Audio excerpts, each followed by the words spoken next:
Welcome to the next in our series, our whiteboard series on the Reformation. This is part 3 on the Swiss Reformation. By 1525, the Mass had been banned in Zurich, and the Reformation program was well underway in the churches of that city. But the Reformation did not confine itself to Zurich. It spread to other of the Swiss cantons. Bern, Basel, Schaffhausen, all of these cantons in the northern section of the Swiss Confederation adopted the Reformation formally by the end of the 1520s. So it looked like the Swiss Reformation was really gaining strength and gaining ground and spreading quite rapidly. However, the progress was not straightforward and simple and joyous all the way along. There were considerable tensions. First of all, there were tensions with the Lutherans. Now you'd think, Lutherans are doing Reformation, the Swiss are doing Reformation. Can't they just come together and make one Reformation stream?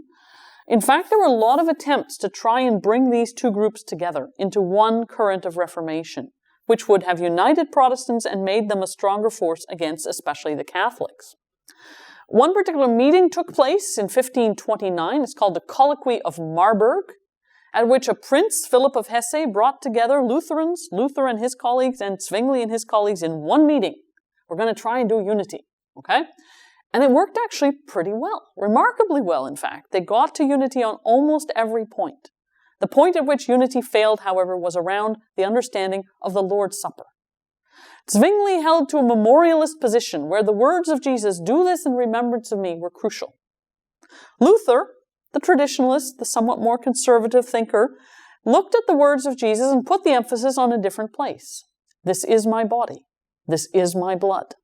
Luther said we can't get away from those words. And he said that Christ is fully and truly present in and with the bread and the blood, the wine. So these were going in different directions. And they could not find unity. In fact, the end of the Colloquy of Marburg was quite a difficult one, quite tense, with both sides rejecting each other's interpretation of the sacrament. So the Lutheran current and the Swiss Reformed current went in different directions. That's one tension. The other tension was with the Swiss Catholic cantons. Those cantons that had not adopted the Reformation, they increasingly objected to this newfangled Protestant stuff. They didn't want to have Protestant missionaries coming in and telling them what to believe. There was a lot of tension. And Zwingli's opposition to mercenary service did not help. The end result was, in fact, 2 wars, 1529 and 1531, the First and Second Kappel Wars. Kappel is a small community not too far from Zurich. Here, Catholic and Protestant troops came at each other. The first war essentially petered out. They had a reconciliation, everything went fine, everybody went home. 1531, matters were quite a bit worse. The Swiss Protestant cantons had been blockading the Catholic ones. The Catholic ones objected, raised forces. A war broke out. And in that war in 1531, among others, Zwingli was killed. He was not serving as a soldier. He was there to accompany the Zurich troops in battle, but he ended up dead. Now, this put a hard stop, in some ways, to the Swiss Reformation.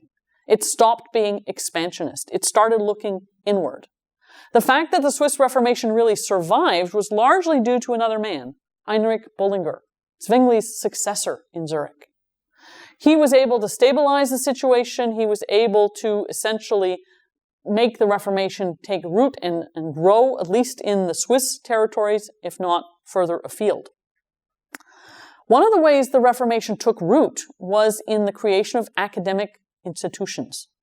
And one early model was the Prophesei in Zurich in 1525. This was essentially a continuing education system for all those priests who had been Catholic, who were now Protestant, to learn especially how to preach. They had daily sessions, learning how to interpret and exegete the scriptures in Hebrew and Greek and in German, and to practice their preaching skills. It was very, very important. And it led to further creation of academic institutions to train pastors in the Swiss lands.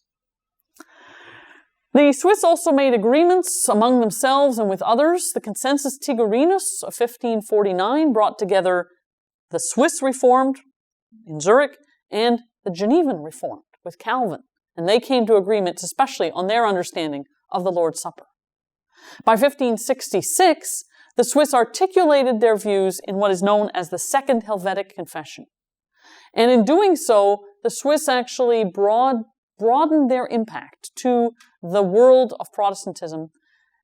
It's very significant, I think, that the English exiles, English religious exiles, Protestants who left England under the reign of Mary Tudor, they sought refuge mostly in Zurich.